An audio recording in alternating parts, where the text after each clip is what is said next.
నామ మహిమార్థమై ఇదన కాలమున మనం ధ్యానం చేయబోతున్న అంశ భాగము తండ్రి ప్రేమ. ఇక్కడున్న మనం అందరం వెనకలు కూర్చున్న పెద్దోళ్ళు కూడా ఈరోజు కొంతమందికి తండ్రులు ఉన్నా ఉండకపోయినా ఒకప్పుడు మనం అందరం తండ్రి పెంపకాల్లో తల్లి ఆప్యాయతలతో పెరిగిన వారమే. ఈరోజు ప్రభు ఆత్మ నడిపింపును బట్టి దేవుడు మీతో మాట్లాడమన్నటువంటి అంశ భాగం ఏమిటనగా తండ్రి ప్రేమ. ఎంతమంది తండ్రులు అని మనం చూస్తే క్రైస్తవుల జీవితాలను మాత్రమే నేను జ్ఞాపకం చేస్తున్నాను. క్రైస్తవ జీవితంలో ప్రాముఖ్యముగా జన్మనిచ్చిన తండ్రి ఒకరైతే, బ్రతుకునిచ్చి ఈ లోకానికి పంపిన తండ్రిగా దేవుడున్నాడు. ముగ్గురు తండ్రులు ఉంటారు క్రైస్తవులకు. అంటే ఇంట్లో వచ్చి ఉంటారని అది కాదు అర్థం, అపార్థాలు చేసుకోకూడదు. ఒకటి, దేవుడు పరమ తండ్రిగా తల్లి గర్భములో మనల్ని రూపింపచేసిన వాడు. ఆ తదుపరి భూమి మీద మనల్ని పెంచిన తండ్రి, జన్మనిచ్చిన తండ్రి.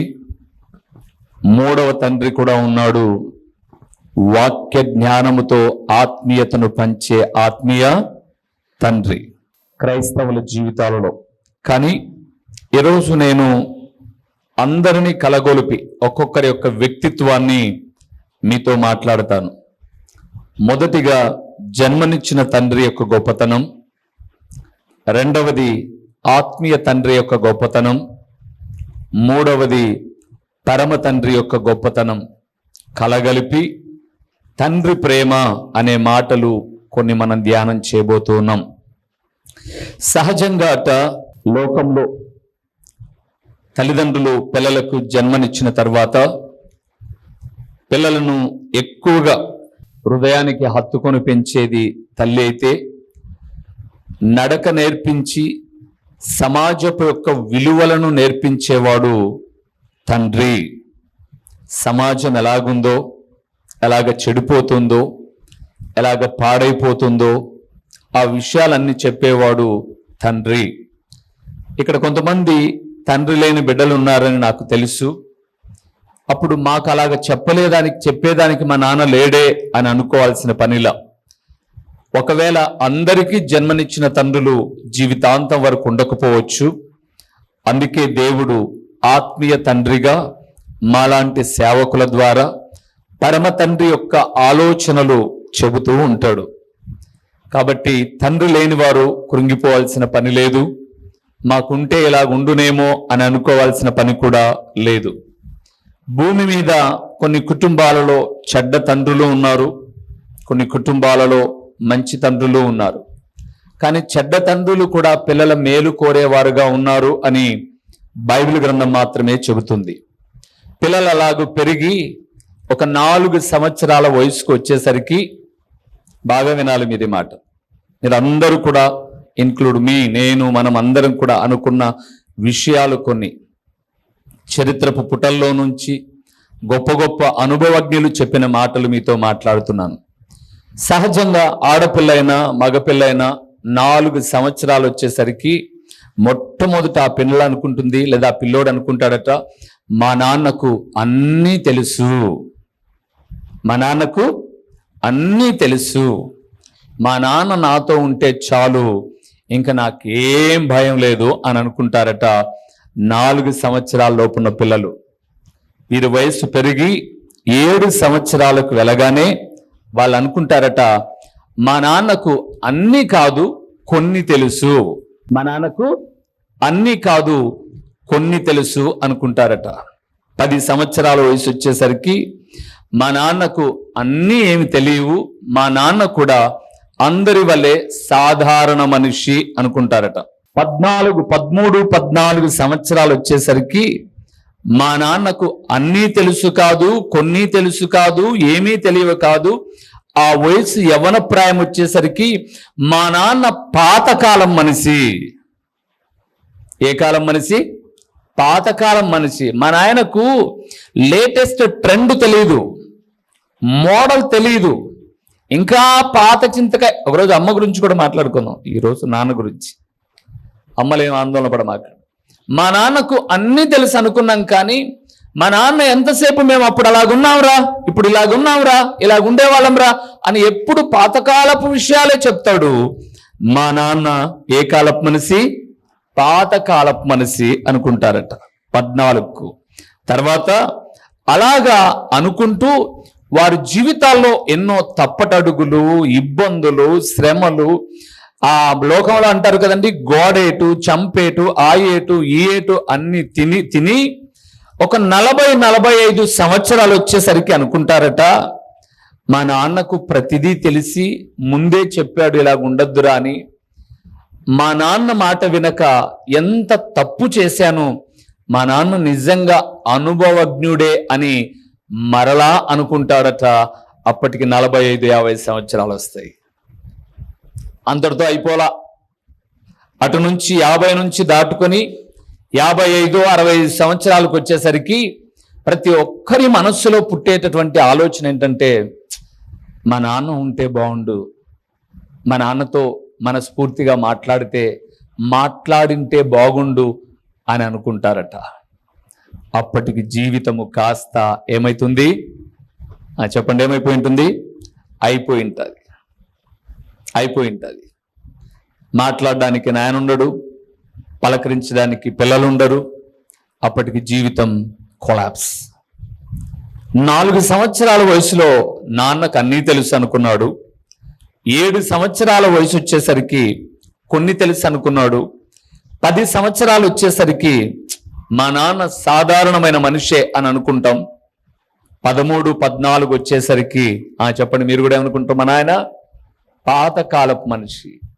ఇప్పుడంతా కటింగ్ ఒకలాగుంటే మా నాన్న వద్దంటాడు, డ్రెస్సు పైకి వేసుకుంటే వద్దురా అంటాడు కదండి. మీ నాన్నలు కూడా అలాగంటే మీకు చాలా కోపం వచ్చేస్తుంది, చాలా ఆవేశం వస్తుంది. తప్పు. 13-14 సంవత్సరాల్లో మీ నాన్న పాతకాలపు మనిషి అవుతాడు. అటు నుంచి ఒక 45, అంటే అప్పటికి మీకు పెళ్ళిళ్ళు అయిపోయి పిల్లలు వచ్చేసి సగం జీవితం అయిపోయేసరికి మా నాన్న ఎంత అనుభవజ్ఞుడురా, ఇవన్నీ ముందే చెప్పాడు మా నాయన, మేమే వినక కాలాన్ని సమయాన్ని వృధా చేసుకున్నాం అని అనుకుంటారు. 60 సంవత్సరాలు 50 సంవత్సరాలు వచ్చేసరికి నా ఎదుగుదలను మా నాన్న చూసింటే బాగుండు, ఒకసారి మా నాన్నతో మాట్లాడితే బాగుండు అని అనుకుంటాం. కానీ అప్పటికే అమ్మ నాన్న మనకు ఉండరు. ఈ లోకంలో అమ్మ జన్మనిచ్చి ఆ జన్మనివ్వక ముందు 9 నెలలు తన కడుపులో మోస్తుంది ప్రతి తల్లి. 9 నెలలు, 9.5, 10 నెలలు మోస్తుంది తల్లి. కానీ ఒక తండ్రి మాత్రమే బిడ్డలు స్థిరపడి ప్రయోజకులయ్యేంత వరకు వారి ప్రతి భారాన్ని అనునిత్యం ఏం చేస్తుంటారు? మోస్తూనే ఉంటారు.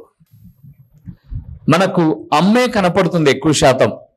ఇంటికి వచ్చేసరికి ఎదురుగా కనిపించి వంట చేసి బట్టలు ఉతికి మన ఆకలి తీర్చి ఇవన్నీ మన అమ్మ ఇంట్లో కనపడుతుంది. కానీ మన నాన్న మనకు అంత త్వరగా కనిపించడు. అమ్మ కష్టము వెనక, మనము పొందుకునే ప్రతి ఈవి వెనక తండ్రి ఉన్నాడు అన్న సంగతిని మనం మరిచిపోతూ ఉంటాం. అయితే ఈరోజు ప్రభునందు ప్రియులారా, కొంతమంది తండ్రులను మీకు నేను పరిచయం చేస్తాను. బైబిల్ గ్రంథంలో చాలా మంది ఉన్నారు. ఒక బెస్ట్గా తండ్రులుగా, ప్రాముఖ్యమైన తండ్రులుగా బైబిల్ గ్రంథంలో ఒక మంచి తండ్రులుగా ఉన్న వ్యక్తులు కొద్దిమందే ఉన్నారు. అందులో మొట్టమొదటి వాడు అబ్రహాము, 2వ వ్యక్తి యోసేపు, 3వ వ్యక్తి నోవాహు, 4వ వ్యక్తి దావీదు, 5వ వ్యక్తి యోబు. వీళ్ళే మనకు కనిపిస్తారు. వీళ్ళ యొక్క గుణగణాలు కూడా నేను ఒకసారి మీకు చెప్తాను. అబ్రహాము విశ్వాసము నేర్పించడానికి తండ్రి, యోసేపు విధేయతను నేర్పించే తండ్రి, నోవాహు కుటుంబం అంతటిని ఒక తాటి మీద నడిపించే తండ్రి, దావీదు తన పిల్లల యొక్క జీవితాలు వృద్ధి కొరకై వారి తప్పిదాలను సైతము క్షమించిన తండ్రి, యోబు ఒక మంచి ప్రార్థనాపరుడైన తండ్రి. ఈరోజు ఇప్పటికే తండ్రులుగా ఉన్న వాళ్ళు ఉన్నారు. ఒక కాలం వచ్చిన తర్వాత తండ్రులయ్యే భాగ్యం మీకుంది. మనమందరం ఎలాంటి తండ్రిగా ఉండాలో బైబిల్ గ్రంథం చెబుతున్న అనేక విషయాల్లో నుంచి కొన్ని విషయాలు మీకు నేను జ్ఞాపకం చేస్తాను ఈరోజు. అందులో ఒక ప్రాముఖ్యమైన తండ్రి దావీదును గురించి నేను ఈరోజు మీతో మాట్లాడతాను. రెండవది ఇంకొక తండ్రి అలాగ మనం మాట్లాడుకుంటూ వద్దాం. రండి, సమూయేలు 2వ గ్రంథానికి రండి. చాలా ప్రాముఖ్యమైన విషయాలు ఈరోజు మనం ధ్యానం చేయబోతున్నాం. సమూయేలు 2వ గ్రంథము 18వ అధ్యాయము 5వ వచనాన్ని మనం చదువుతున్నాం. 5వ వచనాన్ని చదువుతున్నాం. అప్పుడు రాజు యోవాబును అబీషైని ఇత్తయిని పిలిచి, నా నిమిత్తమై యవనుడైన అబ్షాలోమునకు దయచూపుడని ఆజ్ఞాపించెను. జనులందరూ వినుచుండగా రాజు అబ్షాలోమునకు దయచూపుడని అబ్షాలోమును గూర్చి అధిపతులకందరికీ ఆజ్ఞ ఇచ్చెను. ఒక తండ్రిని మీకు జ్ఞాపకం చేస్తున్నాను. తప్పులను క్షమించి బిడ్డ ఎడల కనికరము చూపే తండ్రి. మొట్టమొదటి తండ్రి తప్పులను క్షమించి బిడ్డల ఎడల కనికరము చూపే తండ్రి, భూ సంబంధమైన తండ్రి. పరమ తండ్రి గురించి ఇంకా మాట్లాడడంలా నేను అది కూడా మాట్లాడతాను సమయానుకూలంగా. వాస్తవానికి ప్రభునందు ప్రియమైన వారలారా, ఆ దినాలలో మనం చూస్తున్నప్పుడు బహుభార్య తత్వం ఉన్నింది. అంటే తండ్రులు ఒకరే, తల్లులు చాలా మంది, అంటే రాజులుగా ఉన్నవారు, గొప్ప గొప్ప వ్యక్తులు. వివాహాలు ఆ దినాల్లో ఎక్కువ చేసుకున్నట్లుగా మనం చరిత్రలో చూస్తాం. ఇక్కడ దావీదుని గురించి మనం ధ్యానం చేస్తున్నప్పుడు దావీదు కుటుంబము ఒక మంచి కుటుంబం. ఎలాగ మంచి కుటుంబం అంటే, ప్రార్థనాపరుడు దావీదు. బాల్యము నుంచి యవ్వనము నుంచి దైవికమైన భయము కలిగిన వాడు. ఒక సక్సెస్ఫుల్ తండ్రి ఎప్పుడు కాగలడు అంటే, ఒక మంచి తండ్రి ఎప్పుడు కాగలడు అంటే, కోరిన బట్టలు, అనుకున్న ఆహారం, మంచి ఇల్లు ఇస్తే మంచి తండ్రి కాలేడు. ఒక మంచి తండ్రి ఎప్పుడు కాగలడు అంటే, తన బిడ్డల కొరకు ప్రార్థించేవాడై ఉండాలి. అతనే మంచి తండ్రి కాగలడు అని బైబిల్ గ్రంథం చెబుతుంది. ప్రియులారా, ఈరోజు చాలా మంది లోకంలో మనం చూస్తున్నప్పుడు తండ్రుల జీవితాలలో ప్రార్థనే లేదు. అంటే వారికి ప్రార్థించడమే రాదు. ఎప్పుడు మొరపెట్టరు వారు. అమ్మలు ప్రార్థిస్తారేమో కానీ, పిల్లలు ప్రార్థనకు పోండ్రా అంటారేమో కానీ, నాన్నలకేమి లేదు, ప్రార్థన లేదు. ప్రార్థన లేని తండ్రి తన కుటుంబాన్ని కట్టుకునే విధానము తెలియకపోవచ్చు. అందుకే ప్రార్థనాపరుడైన దావీదు ఒక మొర పెడుతూ ఉన్నాడు. దేవుని దగ్గర కాదు, తన మీదికి తిరగబడిన తన కుమారుడైన అబ్షాలోమును గురించి తన మేనల్లో లేనటువంటి యోవాబు, అబీషై అనబడే వాళ్ళని పిలిచి చెప్తున్నాడు, మీరు యుద్ధానికి వెళ్తున్నారు వేల సైన్యముతో. ఖచ్చితంగా యుద్ధానికి వెళ్తున్నటువంటి మీరు ఈరోజు ఎలాగైనా అబ్షాలోమును మీరు ఏదో ఒకటి చేసేస్తారు. అయితే ఒక తండ్రిగా నేను ప్రాధేయపడుతున్నాను, నా కుమారుడైన అబ్షాలోము మీద మీరు కొంచెం దయ తలచండి అని అన్నాడు. ఇంతగా అబ్షాలోము చేసిన తప్పులేంటో కొన్ని మీకు నేను చూపిస్తాను ప్రియులారు. ఇక్కడే ఇదే అధ్యాయంలోనే ఒక 2-3 పేజీలు వెనక్కి వెళ్దాం. అబ్షాలోము చేసినటువంటి తప్పులేంటో చూద్దాం. 15వ అధ్యాయము, సమూయేలు 2వ గ్రంథము 15వ అధ్యాయము 10వ వచనాన్ని మనం చూద్దాం. అబ్షాలోము మీరు బాకానాదము వినున్నప్పుడు అబ్షాలోము హెబ్రోనులో ఏలుచున్నాడని కేకలు వేయుడని చెప్పుటకై ఇశ్రాయేలుల గోత్రములన్నిటి యొద్దకు వేగుల వారిని పంపెను. చాలు. ఈ కుమారుడు తండ్రి దగ్గర నుంచి సింహాసనాన్ని అడిగి ఇప్పించుకోవడంలా దౌర్జన్యంగా దొంగిలిస్తున్నాడు.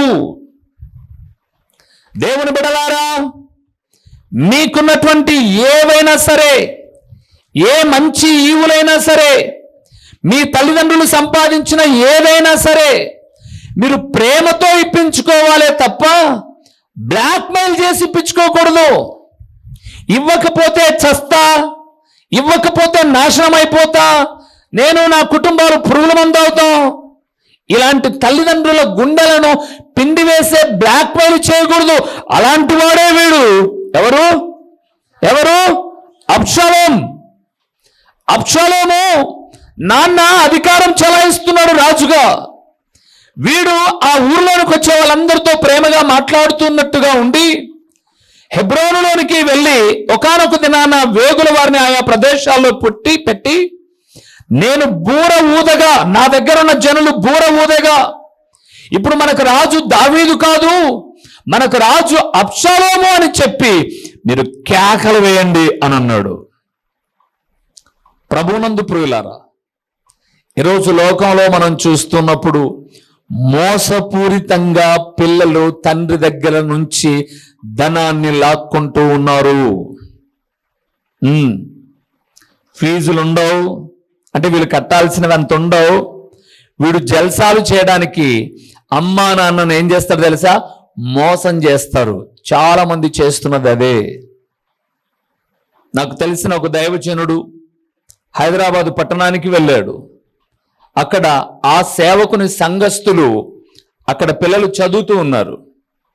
ఆ సంఘస్థుల పిల్లలు అక్కడ చదువుతూ ఉంటే ఈ సేవకుడు అక్కడికి వాక్యం చెప్పడానికి వెళ్ళిన తర్వాత ఈ తండ్రులు ఫోన్ చేశారు. ఒక తండ్రి, అయ్యా మీరు వెళ్ళిన సమీపంలోనే నా కూతురుంది హాస్టల్లో, ఒకసారి మీరు దేవుని సేవకులు కదా వెళ్ళి ప్రేయర్ చేయండి, నా బిడ్డ కొరకు కొంచెం ప్రార్థన చేసి కొన్ని మెలకువలు చెప్పిరండి అని అన్నాడట. ఓ అదేం భాగ్యం, నేను ఆరాధన అయిపోయిన తర్వాత వెళ్తాను అని మధ్యలో ఆ అమ్మాయి ఎక్కడ హాస్టల్లో ఉంటుంది అని అక్కడికి వెళ్తే, అక్కడికి వెళ్ళిన తర్వాత ఆ అమ్మాయి లేదండి బయటికి వెళ్ళింది అని చెప్పారట. ఎక్కడికి వెళ్ళిందమ్మా అంటే ఎదురుగా బ్యూటీ పార్లర్లో ఉంది అని చెప్పారంట. బ్యూటీ పార్లర్ దగ్గరికి వెళ్తే ఈ నాన్న 2 ఎద్దులు పెట్టుకొని వ్యవసాయం చేసి పని చేసుకొని బిడ్డలకు డబ్బులు పంపిస్తుంటే ఈ అమ్మాయి సోకుల కోసం డబ్బులను ఏం చేస్తుంది? తగలేస్తుంది. బ్యూటీ పార్లర్ రుద్దించుకుంటుంది అంట ముఖం. నాన్నకేమని చెప్తుంది? ఈ నెల ట్యూషన్ ఫీజు ఎక్కువ ఉంది, ఈ నెల ఆ ఫీజు కట్టాలి, ఈ ఫీజు కట్టాలి. తల్లిదండ్రులను మోసం చేసే బిడ్డలు కొంతమంది లోకంలో. ఏ అమ్మాయి, ఎవరితో రా ఫోన్లో మాట్లాడుతున్నావు అని అంటే మా ఫ్రెండ్ అమ్మాయి. ఏ ఫ్రెండు? తల్లిదండ్రులకు తెలియదని ఫోన్లను ఎట్లా కావాలనో అట్లా ఆడుకొని మోసపూరితమైన వ్యక్తిత్వాలు చేసేటటువంటి వాళ్ళందరూ అబ్షాలోము వలె ఒకరోజు మోసపోతారు, అర్ధాంతరంగా చావవలసి వస్తుంది.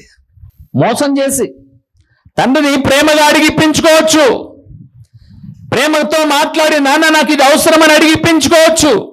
కానీ తండ్రిని ఏం చేస్తున్నాడు? మోసగించి సింహాసనాన్ని లాక్కోవడానికి ప్రయత్నం చేస్తున్నాడు. అంతేనా?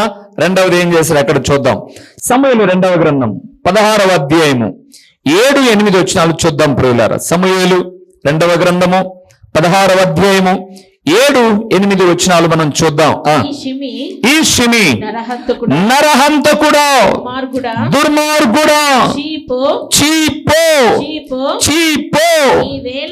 నీ వేల వలనని నీవు వెళ్ళగొట్టిన సౌలు ఇంటి వారి హత్యను యెహోవా నీ మీదికి రప్పించి, ఆ మాట చూడండి, యెహోవా నీ కుమారుడైన అబ్షాలోము చేతికి రాజ్యమును అప్పగించి ఉన్నాడు. నీవు నరహంతకుడవు కనుకనే నీ మోసములో నీవు చిక్కుబడి ఉన్నావని చెప్పి రాజును. రెండవ తండ్రి అవమానపడ్డానికి లేదా తండ్రి తలదించుకోవడానికి కారణమైన కుమారుడు అబ్షాలోము. మొదటిది సింహాసనాన్ని లాక్కున్నాడు, అంటే ఆస్తిని లాక్కున్నాడని చెప్దాం. రెండవది తండ్రి అవమానపడ్డానికి కారణం ఎవరు? కుమారుడే, కుమార్తెలే. మీ కుమారుడు కుమార్తెలే. ఎలాగా చెప్తాను వినండి ప్రియులారా, తలలు లేపి వినండి. మా పిల్లలు చాలా మంచోళ్ళని మంచి కాలేజీల్లో చేర్పించారు, మంచి చదువులు చెప్పిస్తూ ఉన్నారు, వేలకు వేలు ఫీజులు ఖర్చు పెడుతూ ఉన్నారు. ఇప్పుడు చదువుకోవాల్సిన ఈ అబ్బాయో ఈ అమ్మాయో ప్రేమ కలాపాలు చేసింది అనుకుందాం. తల్లిదండ్రులకు అవమానమా సంతోషమా? అవమానం. మా పిల్లవాడు పలాని కాలేజీలో చదువుతున్నాడు, ఆ కాలేజీలో చదివితే టాప్ ర్యాంక్స్ వస్తాయి, మంచి విద్యా విధానంలో ప్రయోజకుడు అవుతాడు, మా అమ్మాయి మంచి ప్రయోజకురాలు అవుతుంది అని ఒక మంచి కాలేజీలో చేర్పించామనుకున్నాం. నువ్వు ఫెయిల్ అయ్యావనుకో, మీ అమ్మా నాన్నకు అవమానమా సంతోషమా? అబ్షాలోము తన తండ్రికి అవమానం తెచ్చాడు. షిమి అంటున్నాడు ఏమని? దుర్మార్గుడా, నువ్వు చేసిన పాపం నీ కడుపున పుట్టినోడే నీ మీదకి తిరగబడ్డారా. నువ్వు ఒక మంచోడివా, నువ్వు ఏమేమి అన్యాయం చేసావో అవన్నీ నీకు చుట్టుకున్నాయన్నాడు. దేవుని ప్రియబిడ్డలారా, అయినా దావీదు ప్రేమలో మార్పు లేదు.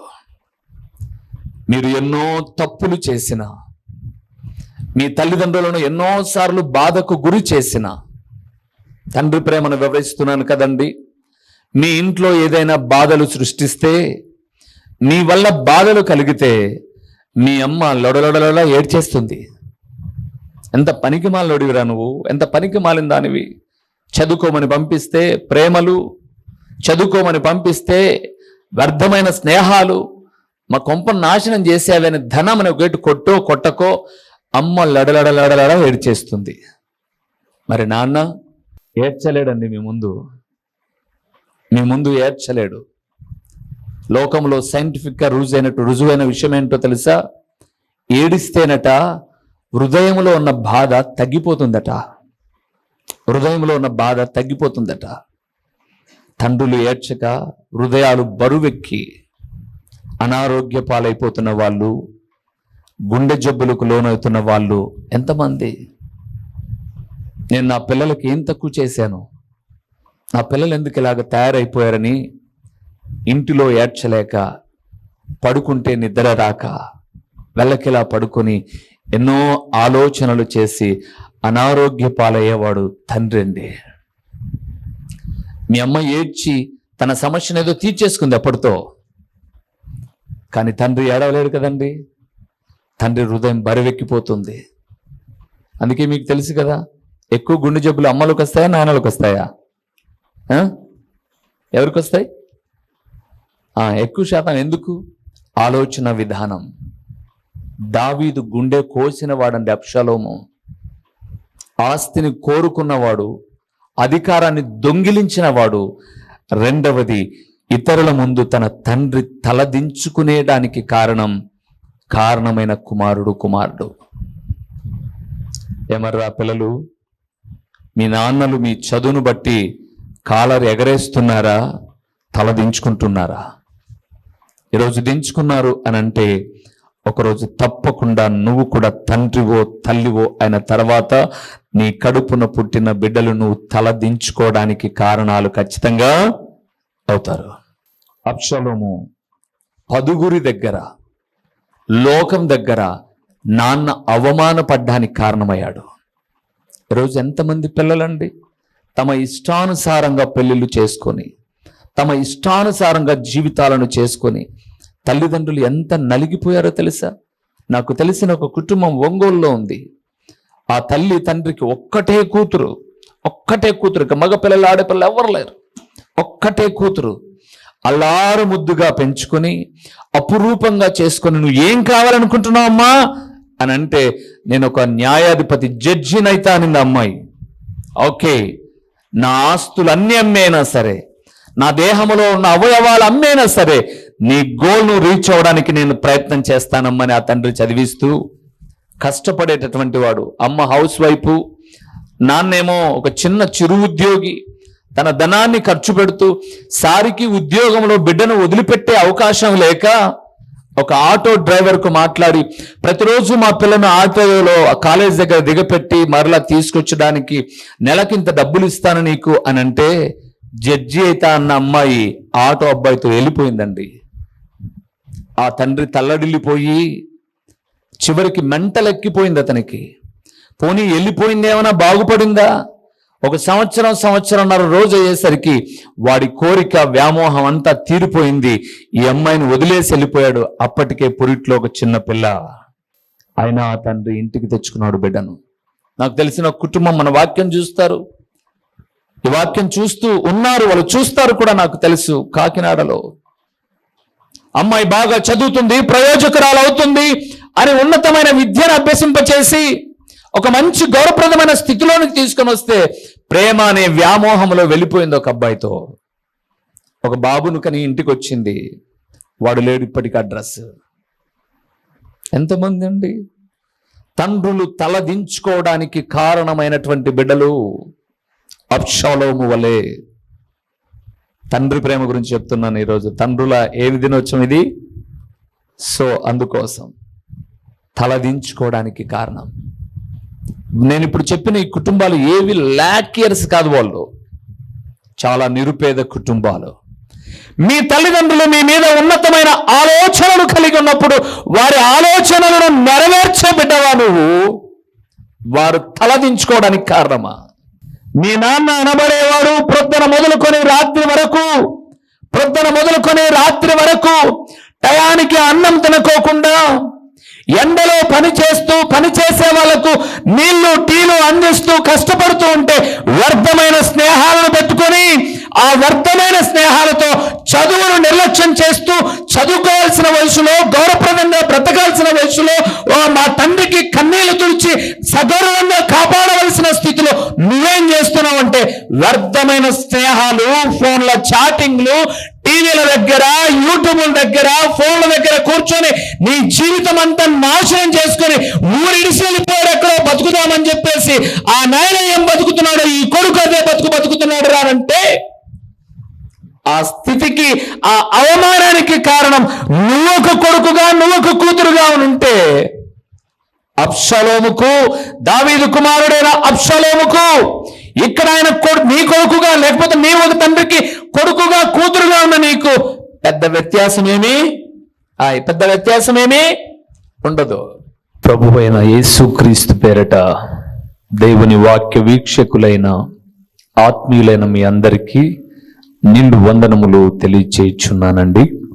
ప్రభువునందు ప్రియులారా, దేవుని మహాకృపను బట్టి ఈ ప్రార్థనా ఛానల్ ద్వారా, యూట్యూబ్ ద్వారా 5 సంవత్సరాలు ఇప్పటిదాకా దేవుని మహాకృపను బట్టి 100 ప్రసంగములు మీకు అందించడానికి ప్రభు సహాయం చేశాడు.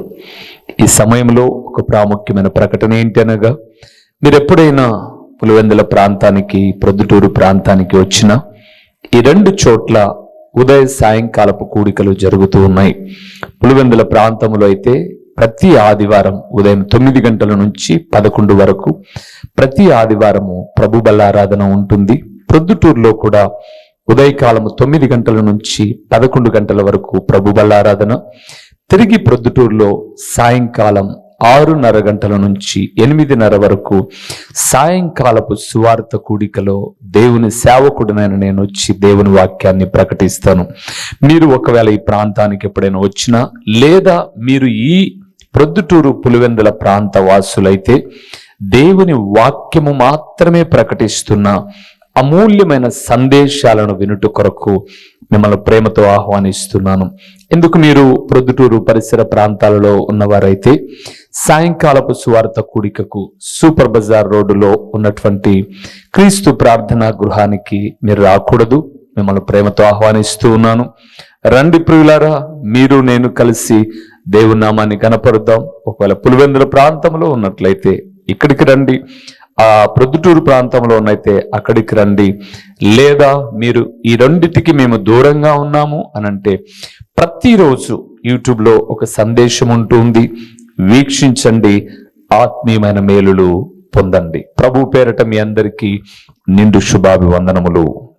మా చిరునామా దైవజనుడు బ్రదర్ ఓ రూబేన్ గారు, క్రీస్తు ప్రార్థనా మందిరం, డోర్ నెంబర్ 1-10-386, నగరిగుట్ట, పులివెందుల, కడప జిల్లా. మీ ప్రార్థనా అవసరాల కొరకై సెల్ నంబర్ 9989067409.